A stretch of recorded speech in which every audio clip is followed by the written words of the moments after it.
Kung meron kang pagkukulang, it is that you are not really fit to be the senior vice president of the legal sector of Philhealth, which is now embattled and has na napakarami ng problemang legal.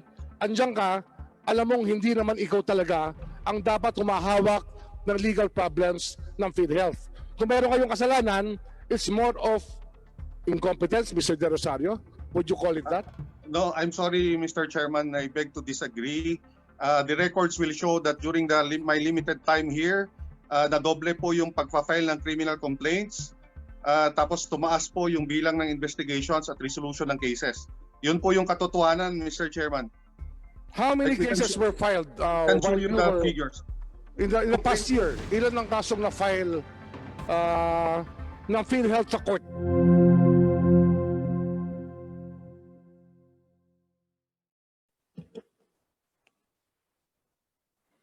Thank you, Mr. Chairman. Nandiyan pa ba ho si Atty. Del Rosario? Atty. Del Rosario. Mr. Chair, nandito po. Wala ka ba sa video? Ayan na po, sir. Good afternoon, sir. Magandang hapon. Nung Lunes po, nakilala ko kayo, no? Nandito kayo sa House of Representatives. Yes, sir. Ba't wala ho kayo ngayon?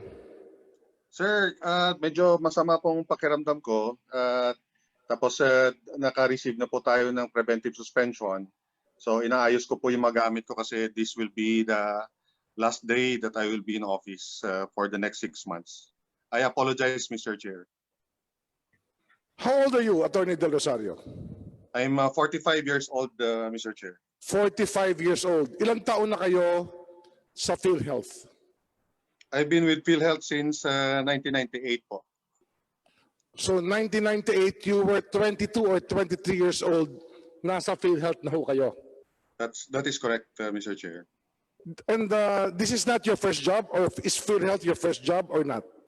No, sir. I worked with, I was a radio broadcaster, reporter, and I worked with the DENR and then Civil Service Commission. And I was invited by the first president of Philhealth, Joe Fabia, to join Philhealth as his executive assistant. So naka-apat na trabaho na kayo bago kayo pumasok sa Philhealth at the very young age of 23 years old. Yes, sir. Pero maikling panahon lang po, sir. 1 year po. So ano yung naging trabaho nyo sa Philhealth, Mr. De Rosario? Mr. Chair, I was executive assistant. Then I was a job order contractor. When Attorney Fabio resigned, I was deemed resigned. So I applied back to Philhealth as a job order. Then eventually I was appointed as Development Management Officer 4, assigned at the membership and contributions. Ilang taon kayo noon? Ano sa membership and contributions kayo? I think mga 25, Mr. Chair. So, sandali lang kayo nag-job order, tapos naging permanente kagad kayo sa Philhealth. Yes, sir. Mga 6 months po akong job order, sir. Tapos, kinuha na kayo. So, doon kayo sa membership contributions. Tapos, saan pa kayo nagtrabaho? Anong parte pa ng korporasyon? Membership contributions. Then, I was assigned po, sir, sa Office of the SVP Operations, Office of the Workers Program. I was also staff sa Benefits Development Office. Then I was Chief of Corporate Planning. Kailan kayo naging Chief ng Corporate Planning? I think, sir, 2005, 2004. So anong salary grade nyo noon, nung 2007? Salary grade 22 po. Pardon me? 22, sir, 22. Salary grade 22. Okay, yes, so corporate planning, tapos? Nung nasa corporate planning ako, sir, naging division chief ako, SG24 na po yun. Tapos naging OIC manager po ako ng corporate communications. Nakalimutan ko banggitin, sir, naging OIC manager din po ako ng information technology. Information technology, naging chief din kayo ng information technology. Yes, sir, opo. Nung panahon po ng... Anong year yun? Sir, November 4, 2011, mga 1 year din po ako doon bago ako nalipat ulit. Okay, tapos? Tapos sir, I was designated na po sa yung isa sir sa PRID pa po, no? Physical Resource Infrastructure Department. Naging OIC senior manager din po. So Physical Infrastructure Department. Yes sir. Okay, tapos? Tapos sir, naging OIC RVP ng Region 1. Kaya anong year yun? Naging OIC RVP kayo, Regional Vice President na Region 1. Yung first assignment ko po sir doon sir 2013 for 7 months lang po sir. Tapos nabalik po ako sa central office as manager of corporate communications department. Then I was transferred to NCR South Branch. Then after nun, reassigned po ulit ako sa Region 1 for more than 2 years na po. 2 years and 7 months po ata. Then after Region 1, Region 11, tapos sir, I was reassigned to legal na po 2018 July. July 2018, you were assigned to legal. Anong posisyon nyo sa legal sector or legal department ng Philhealth? OIC sir, officer in charge nung Office of the Senior Vice President when the SVP took a leave of absence. Sino yung SVP na yun? Attorney Jermaine Lim. Okay. Tapos? Then sir, I was appointed as SVP na po April of 2019. April of 2019, naging SVP na kayo ng legal. Yes sir, that's correct. Okay. So, the whole time, kailan kayo naging abogado, Atty. De Rosario? I became a lawyer in 2016 sir. I took the bar in 2015. I took the bar when I was with Region 1. I took a leave of absence for several months to review and to take the bar. Gaano katagal kayo sa law school? How long were you in the College of Law? Ano sir, including po yung leave of absence ko na 1 year, mga 6 years. 6 years. Tapos, so, binigyan nyo sa amin yung background. Parang before you became OIC of the legal sector, parang wala kayong legal training. May legal training na ba kayo bago noon? Wala sir, kasi ano po yun lang po yung ano ko, yun yung time na ano po ako, naging ano tawag dito, naging OIC ng legal. Doon lang po ako nagkaroon ng legal doon lang po ako na expose sa So, legal function. sa isang korporasyon na 150 billion a year, almost ang budget, would you say that your legal experience is good enough for you to hold the senior vice president position of the legal sector of Philhealth? Sir, kasi ang nangyari, I have no intention po. Ano lang, natanong ko lang sa'yo, if it's good enough, if your qualifications are good enough to make you the senior vice president of a 200 billion peso corporation, the senior vice president for legal affairs of a 200 billion peso corporation. I think sir, the qualifications, kaya doon sa engineering sir, ang proposal po namin sa Chief General Counsel po, yung position, ay extensive na experience sa legal. Kasi napakahirap po sir Napakahirap po Mr. Chairman.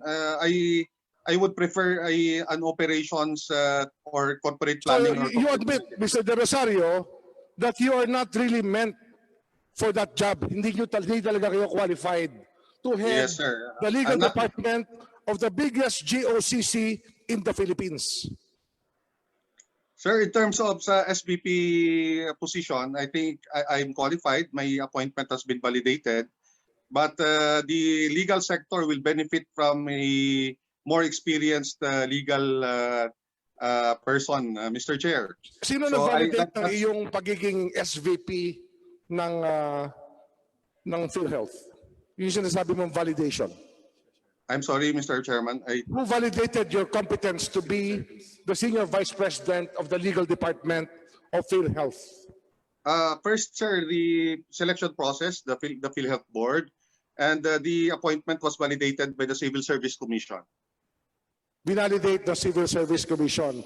Are you assessor, Attorney De Rosario? I'm CSEE, sir. Career Service Executive Eligible. Also, you are Yung- CSEE since when? Counterpart 2011. 2011 po. I think Honorable Remulla, VP Mas of Human Resources will reply. Yes, sir. Under sa sector ko, Human Resource Department, I would like to submit itong certified true copy ng report on appointment issued by Philhealth. Nakalagay dito, Rodolfo de Rosario, validated. This appointment was validated by Director 4, Judith Dongalok Chicano of the Civil Service Commission. We will submit this, sir. What does you. validation Mr. entail, sir? Anong ibig sabihin ng validation? Ano ang sinasabi ng validation?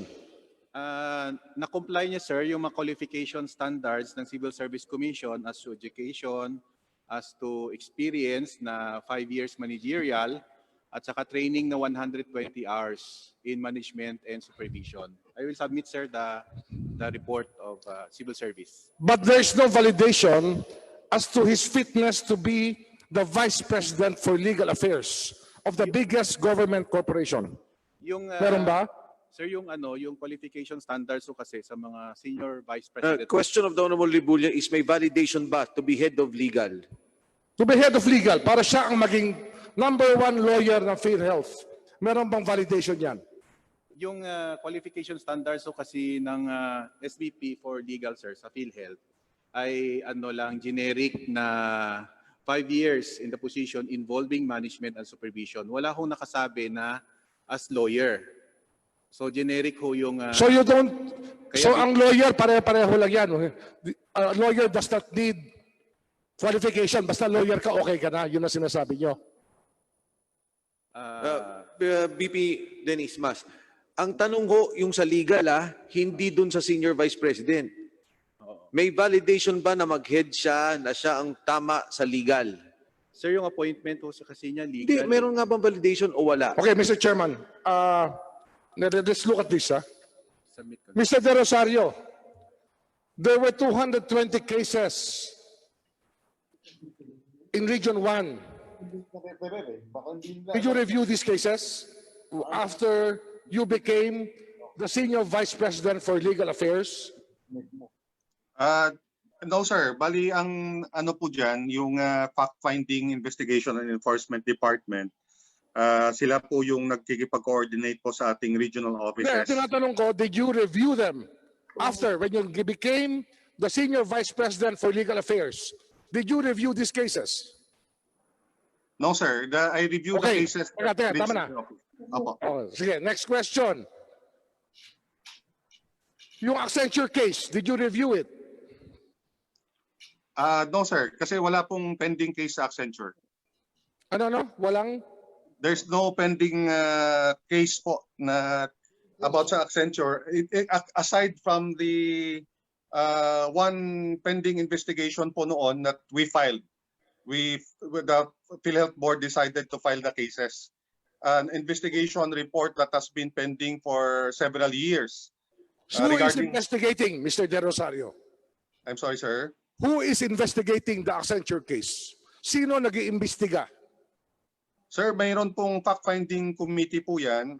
It was composed of a number of lawyers. If I remember it right po, yung mga kasama po dyan ay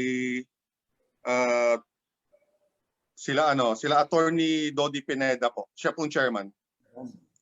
So walang nangyayari sa Accenture case, Mr. De Rosario, but even if you are the Vice President, Senior Vice President for Legal Affairs of PhilHealth. Sir, yung una pong mga investigation, tapos na po yun. Nagkaroon na po ng verdict po doon. Meron lang pong naiwan na isang investigation report that nung nag-conduct po kami ng inventory, we presented it to the PhilHealth Board. So yung mga tao po doon na nirecommend ng committee to be charged, na-charged na po. Ano ang charge na final ng committee? Ano sir, grave misconduct. Grave Grave misconduct. 140 million pesos, grave misconduct lang ang final nyo? Exactly. Sir, yung ano po, yung una pong charge nila ay ano din po yun na grave misconduct. So na-dismiss na po yung mga yun. Yun po sir, yun ang nirecommend na committee. No criminal complaints were You are filed. now the head of the legal sector of Philhealth. How many lawyers are there in the whole Philhealth? Whole Philhealth system. Sa legal, including sa region sir, siguro around mga 20 plus sir. 20 plus lawyers. Yung mga permanent lawyers, yes. We have ano kasi sir, we have mga project-based. How many of them are more senior than you in terms of law experience or being a lawyer among the 20? I think sir, more than 10 or half or more. Maybe most of them are more Yes, sir. senior than you Yes as sir. a lawyer. Yes, I Mr. De think so Rosario. sir. Yes sir, that's correct. Alam mo naman, ba't tinatanong ka yan, Mr. De Rosario, no? It's not to belittle your competence Yes, or your I understand, capability. It's just that you are holding the most important legal job in the biggest government corporation with a budget of 200 billion, and here you are, appointed as senior vice president for the legal sector with less than 5 years experience as a lawyer. Am I correct, Mr. De Rosario? That's correct sir. If I will be reassigned, I will be very happy, Mr. President. But you are enjoying being senior vice president of Philhealth. No, not Kahit at all na hindi sir. ka bagay sa legal sector, kinukuha mo pa rin yung posisyon ng senior vice president for legal. Sir, when I was transferred here, the president then requested me 3 times. I refused 3 times. But yun sir, actually kung pwede lang, kung makakabalik lang ako sa regions, I will prefer that, Mr. Chairman. Now, Mr. De Rosario, meron pong allegations na kayo daw ang main player sa Philhealth Mafia. Would you deny that? I absolutely deny that, Mr. Chair. Wala po tayong tinatago. Pumirma na po tayo ng yung sa waiver sa AMLAC. We are willing to submit sa lifestyle. Sir, sobrang ano po niyan, sobrang unfair po ng nasasaktan po tayo ng husto dyan, pati po yung mga miyembro ng pamilya natin. Allegations ngayon, kaya tinatanong ko sa iyo, that's an allegation. So you are denying that, Mr. De Rosario? Sir, wala po. Wala po tayong kinasasapian na kahit ano pong mafia.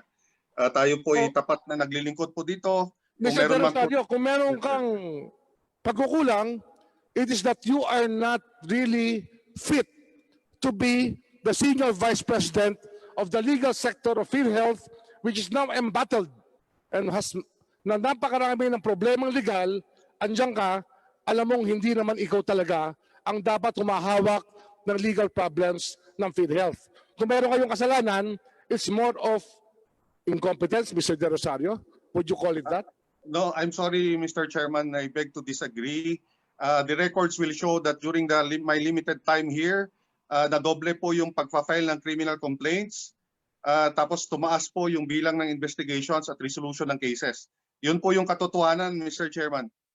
How many cases were filed Can show while you you the were figures. in the past year? Ilan ang kasong na-file ng Philhealth sa court? Sorry, sir. Somebody is calling my phone. It keeps on. How many? Sir, we have. I don't have the records now with me, but on the criminal complaints, before my time here, there were only 11 complaints filed. And ngayon po, nadoble na po yan. Although I'm not really happy with the figures na yan. So na-doble na, there are 22 cases filed now? Or 30 Yes, sir. cases? Criminal Mr. De complaints. Rosario? Yes, that's correct. That is Tapos, your sir, output Tapos, for, sir, that is your sorry, sir. output for 1 year, nakapag-file kayo ng 30 cases. Yun ang sinasabi nyo. Tapos sir, yung administrative cases po natin, marami po tayo na-file, in thousands po yan. Kung makikita po ninyo yung na-file since 2013 and to 2017, mas marami pa po yung na-file 2018. Mr. De Rosario, ito na lang. Honorable Yes, Remulla, pwede lang akong bilis sa singit. Ang ibig niyo pong sabihin nung yung Pinalitan ninyo, ang na-file lang niya ng case ay 11 because you have doubled, sabi mo, yung filing ninyo. Yes sir, hindi lang po yung pinalitan ko. Mula pa nung panahon na naunang panahon yan. Sino Wala, ang seven- nakaupo dyan noong mga panahong yan? Several SVPs na po yung umupo po rito. Yes, but sino yung nakaupo prior sa inyo? The Attorney Jermaine Lim po, Your Honor. Before him, sino? I think it's Attorney Ed Asuncion, So, Lim, Asuncion, sino pa? Attorney Bong Galicto, Okay, sino Attorney- yung... So, Mr. De Rosario, in 22 years na nasa PhilHealth ka, halos walang ginawa yung legal department of PhilHealth about all of these cases that can involve malversation, violation of the Anti-Graft Act, plunder, etc., etc., etc. Like estafa. Walang nakakasuhan na ganong kaso. Meron sir, pero 11 nga lang po. Isa lang. 11. Ano yan? Criminal cases yan that are already pending in court. Yes sir, at marami po doon Or pending na-dismiss. with the fiscal. May malaking diferensya yan eh. Opo. Yung kasong yan ba, nasa piskalya o nasa korte na? Yung mga nasa piskalya, Your Honor, na-dismiss pa. Mr. Chair, may I ask if the resource person, this Attorney De Rosario, is still under his continuing oath? Yes, he is under his continuing oath. Because there are several things that he is talking about which are against the records that that are in my possession. For example, yung sinasabi ko kanina, merong SPA na dinirekta siya na siyang mag-file, wala siyang ipinail kahit isa. These are 220 cases na iniwan niya sa Region 1. Pagkatapos kung ano-ano yung sinasabi niya, I just want to make sure na ibang record ang sinasabi niya kaysa sa paghahawak natin dito. Yung binabanggit niya, Honorable Marcoleta, dun sa legal na, sa taas, sa central office. Sa central office, Mr. Chair, tingnan mo, sinuspindi niya ang napakaraming tao. 1, 2, 3, 4, 5, 6, 7. Ang tanong ko sa kanya, Mr. Chair, kung nandun pa siya, did you file any criminal case against these people na sinuspindi mo? Kilala mo ito? 1, 2, 3, 4, 5, 6. 8 tao sinuspindi mo. Did you ever file any criminal case as against these 8 people that you suspended by way of an ad hoc committee that you constituted? Mr. Chair, Tinatanong kita, yan ang ayaw ko sa iyo eh. Mr. Chair ka na. Yes or no lang. Yes Did or you no na file? lang ang sagot. sir, Nag-file ka pa ng criminal case dito sa sinispindi mong 8 tao. Kilala mo lahat ito. Hindi ko na mamagitin ng pangalan. sir, di po ako nag-suspend sa mga yan. It was the PhilHealth Board. Hindi nga ikaw ang nag-suspend. Hindi ko naman tinatanong kung ikaw nag-suspend eh. Kanina pa sinabi ko sa iyo, kung sasagot ka, intindihin mo yung tanong sa iyo. Sinuspindi mo yung mga taong ito sa pag-aakala na napakarami nilang kasalanan. Ang tinatanong sa iyo, did you ever file any single criminal case as against these 8 suspended people o PhilHealth? Mga regional directors ito. Sir, the Did you file? matters were referred to the National Bureau of Investigation, Mr. Mas Chair. marikos na tao ito. Hindi siya nag-file. Hindi nag-file. Ito po yan. Ang totoo niyan, alam mo ba, as the head of the legal department, sabi nga ni Congressman Remulla, ikaw ay yung the most brilliant lawyer on the top of a 200 million 200 billion corporation. billion corporation. Meron kang kinonstitute dito sa committee suspending these 8 people, pero yung 4 dito were charged by the NBI. Ito yung well-med. 4 dito ang chinarge ng NBI, isa sa perpetual succor, chinarge sa ombudsman. Pero ito ang kinonstitute mo sa ad hoc committee para suspindihin yung 8. Hindi ka naman nag-file kahit isang criminal case. Ngayon nagyayabang ka. Sinasabi mo, ang dami mong pinail na case. Sino po ba yung kanina nagsalita dyan tungkol sa civil service? Now, Mr. Chairman, ano lang. I-clarify ko lang, Atty. De Rosario. Go ahead. You got an SPA to file the 220 cases in what year? 2017 po yan, Mr. Chair. So 2017, a year after you became a lawyer, nag-OIC na kayo ng legal department ng PhilHealth. Tama ba yon? Noong 2018 na po, Mr. Chair. 2018 na kayo. but you were already working with the legal department in 2017. No, sir.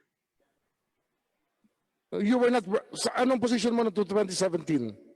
Regional Vice President of Region 1. Region 1. Yung 220 cases na binigyan kayo ng SPA para mag-file, final nyo ba yung 220 cases?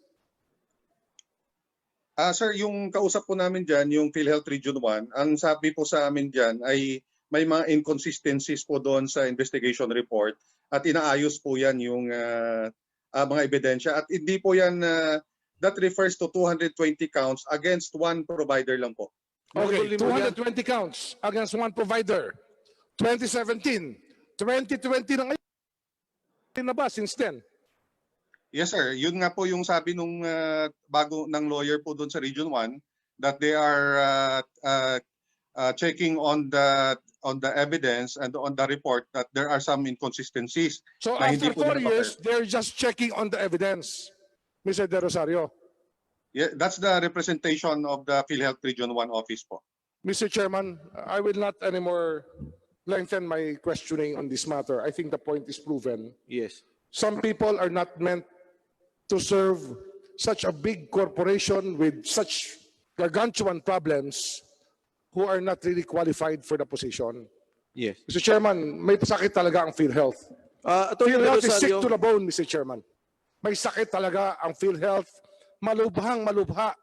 At yung mga gagamot dito, lalo na sa legal problems, wala po sa loob ng Philhealth ngayon because it is my opinion and my submission that the person serving as the Senior Vice President for the legal sector is not competent, Mr. Chairman, to handle that job. Thank you, Mr. Chairman.